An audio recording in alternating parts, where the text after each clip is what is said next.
Learn grammar without any effort. Welcome to your digital classroom. I am Saji KV and you are watching my channel, the EUREKA.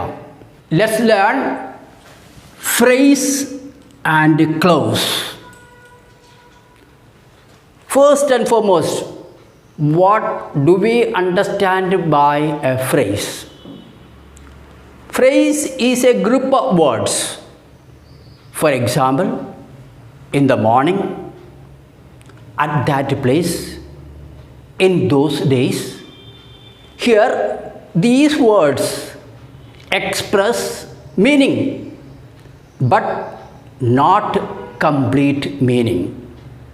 Thus, we can say a phrase is a group of words that make sense, but not complete sense. A phrase has no finite verb. A phrase does not have a subject and predicate of its own. Thirdly, a phrase always part of a sentence. Phrase becomes meaningful when it becomes part of a sentence. For example, they come here in the morning. Here you find in the morning is the phrase. Simply if you take the word in the morning, it has some meaning, but it cannot convey a complete meaning. When we have used that phrase in a sentence, it has a meaning. Thus, phrase forms part of a sentence. It has no finite verb of its own. Now, look at another example. He is a man of wealth. Here, of wealth is phrase. It has meaning, but when we take independently, it cannot convey complete meaning. And when we write as a part of a sentence, it has meaning. He is a man of wealth. Thus we find phrase is a group of words. It has no finite verb. It has no subject and predicate of its own. It forms part of a sentence. There are 4 types of phrases. They are adjective phrase, adverb phrase, noun phrase, and prepositional phrase. Now, let's learn one by one these phrases. First, let's examine adjective phrase. A phrase that does the work of an adjective is called an adjective phrase. We know adjectives modify a noun or a pronoun. For example, courageous, brave, clever, intelligent, strong. Now, these are examples of adjectives. Adjective phrase can be made into an adjective. An adjective can be made into adjective phrase. We can have phrase of them. For example, of wealth, of courage, of strength. They are phrases. Phrases do not have finite verb. They always form part of a sentence. Now let's analyze adjective phrase. For example, he is a man of honor. Here, of honor is the adjective phrase. And this phrase can be made into an adjective. For example, he is an honorable man. He is an honorable man. Honorable is an adjective. So here we find adjective phrase can be made into an adjective. Now let's examine another sentence. He is a man of strength. Here, of strength is an adjective phrase. Now, turn that phrase into adjective. He is a strong man. Here, strong is adjective. And thus, we find adjective can be made into adjective phrase. Adjective phrase can be made into an adjective. One more example, let us examine. Children read stories with moral lessons. We find phrase is stories with moral lessons. Now we can make that phrase into an adjective. Children read moral stories. So here, moral stories. We find that moral is an adjective. Thus we have learned adjective phrase can be made into an adjective and adjectives can be made into an adjective phrase. So now let's learn adverb phrase. A phrase that does the work of an adverb is called an adverb phrase. Rudely, loudly, here. These are the examples of adverbs.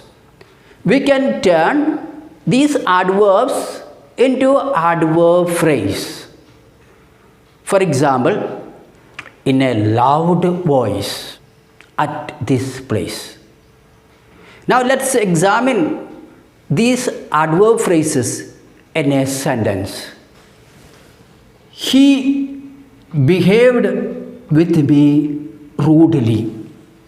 Here, rudely is an adverb.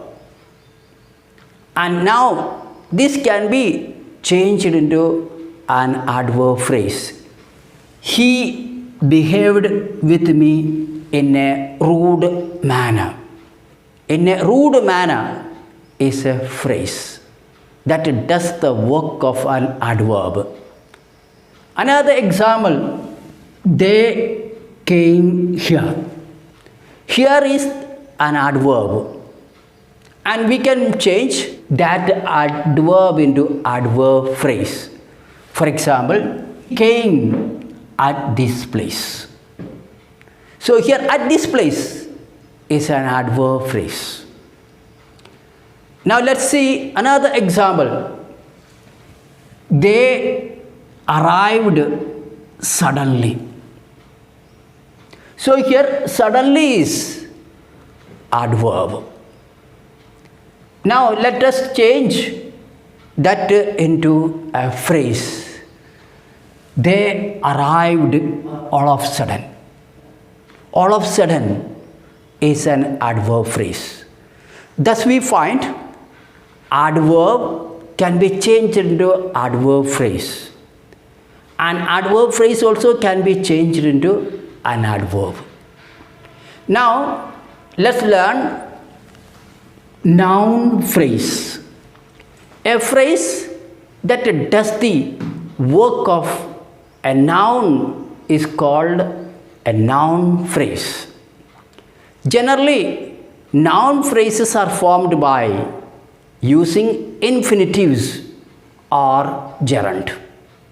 They work like subject or object of the verb. There are other functions too, yet these are the two main functions. They work like noun and subject of the verb or object of the verb.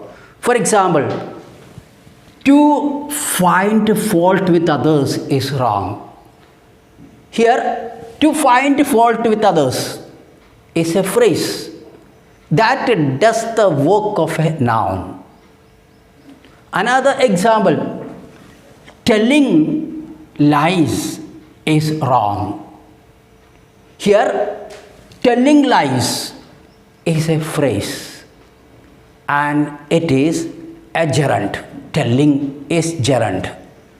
Now we find here telling lies is a phrase that does the work of a subject. Next, one more example let us examine. He wants to score good marks. To score good marks is a phrase. We have infinitive there. To score good marks. So here, this to score good marks is the phrase and object of the verb wants. So here, how to distinguish among adjective, noun and adverb phrase? If it is an adjective phrase, it can be changed into an adjective. If it is a noun phrase, it may be begin with infinitive or gerund. If it is an adverb phrase, that can be substituted by an adverb. Now, let's learn the next one, prepositional phrase. A phrase that does the work of a preposition is called prepositional phrase. For example, on behalf of. That means for. Now let's examine the sentence.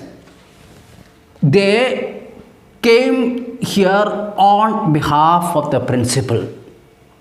Here, on behalf of the principal is a prepositional phrase that does the work of a preposition.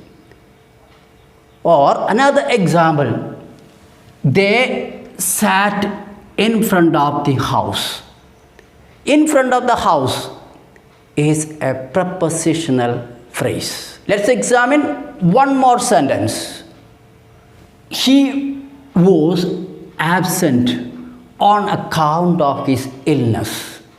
Here, on account of his illness is a prepositional phrase. Thus, we learn the types of phrases. They are noun phrase, adjective phrase, adverb phrase, and prepositional phrase. Let's analyze clause. Clause is always a part of a sentence. A clause has a subject and predicate of its own. When a sentence has more than one subject and one predicate, that sentence has a clause. That is to say, a simple sentence cannot be considered as a sentence having a clause. We have clauses in complex and compound sentence. That is to say, a sentence should have at least two subjects and two predicates. Then only a sentence can have a clause. Simple sentence has only one finite verb. Therefore, that simple sentence does not have a clause, as the simple sentence has only one subject and one predicate. So, in complex and compound sentence, we have clauses. And now, let's learn the types of clause. First and foremost, you remember that a clause is always part of a sentence. Example, he comes here when he wants. He comes here when he wants. Here, this sentence has got two clauses, two subjects, two predicates. Here, he, first subject, comes here, predicate, subject and predicate. When he wants, he, again subject, wants, another verb, and the predicate. Thus you find this sentence has got two subjects and two predicates. Thus this sentence has two clauses. Now we have got the types of clauses. There are three types of clauses we have. First one, main clause or principal clause. Then subordinate clause. Then the coordinating clause. So let's examine and understand the types of clauses in a sentence. In complex sentence, we have main clause and the subordinate clause. Look at the sentence. If you want to learn grammar, you watch this video regularly. Here, if you want to learn grammar, this is subordinate clause. You watch this video regularly, main clause. And how to find out the clause of a sentence? You see, conjunction. You mark the conjunction and then the clause. That will be subordinate clause in the complex sentence. And the clause without conjunction, that will be main clause of the sentence.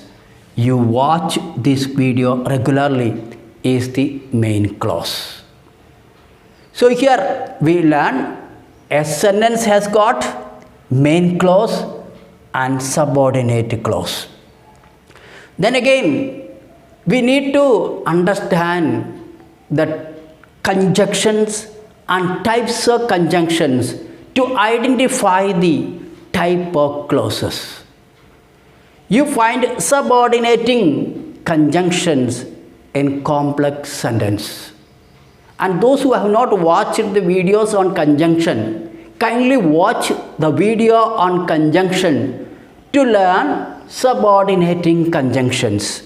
We use subordinating conjunctions in subordinating clause, that is to say in complex sentence. So therefore, it is essential that we learn the type of subordinate conjunctions. Then alone, you will be able to identify the complex sentence. Whenever you find a subordinating conjunction in a sentence, you can be sure that they are subordinating clause. Let's examine one more sentence. He is absent because he is ill. Which is the main clause in this sentence? He is absent is the main clause. And here you find it has no conjunction. And next part you see, because he is ill. Here because is a conjunction. And what type of conjunction because? Because is a subordinating conjunction. Thus, with the because, you begin the clause. Because he is ill. Thus, this sentence has a subordinating conjunction and it has a subordinating clause. Thus, this sentence is a complex sentence. Now, we have coordinating clause. We have coordinating clause in compound sentence. And in compound sentence, we use coordinating conjunctions. And again, we need to learn coordinating conjunctions. And then we are able to identify the type of clause in a sentence. Coordinating clause is introduced by coordinating conjunctions. In the previous video, I explained all the coordinating conjunctions. And coordinating conjunctions are used in compound sentence. And they are coordinating clause. So here let's see. They are hardworking. Therefore, they will succeed in their life. Here, they are hardworking. Here, this one is main clause. Therefore, they will succeed in life. That is coordinating clause. And therefore, is a coordinating conjunction. And we have coordinating clause. And in compound sentence, you find coordinating conjunction. And in complex sentence, you find subordinating conjunction. Clause always begins with the conjunction. There are some cases in which conjunctions are omitted. Still, we are able to infer from the sentence the missing conjunctions. For example, the book you gave me is good. Here, the book you gave me is good. In this sentence, a relative pronoun is missing, which the book which you gave me or that you gave me is good. That is missing. We are able to understand that the conjunction that is missing or which is missing. So, even though the conjunction is missing, still we are able to identify the conjunction from the sentence. Thus, we find though conjunction is missing, still we are able to infer and name the conjunction, and this which is subordinating conjunction, relative pronoun, and therefore it is a complex sentence, and thus it has subordinating conjunction and subordinating clause. There are a few conjunctions that can be used as coordinating conjunctions and subordinating conjunctions. For example, however, while, and who. These are the conjunctions that can come in compound and complex sentence, but very rarely. And that the use of these conjunctions we will learn in a separate video. Otherwise, you may get confused. About 99% of sentences of compound and complex sentences are introduced by subordinating conjunctions and coordinating conjunctions. Therefore, you need not worry about these three conjunctions. Here we complete learning of phrases and clause. Thanks for watching this video. If you like this video, kindly subscribe, like and share. And stay tuned for more videos on grammar.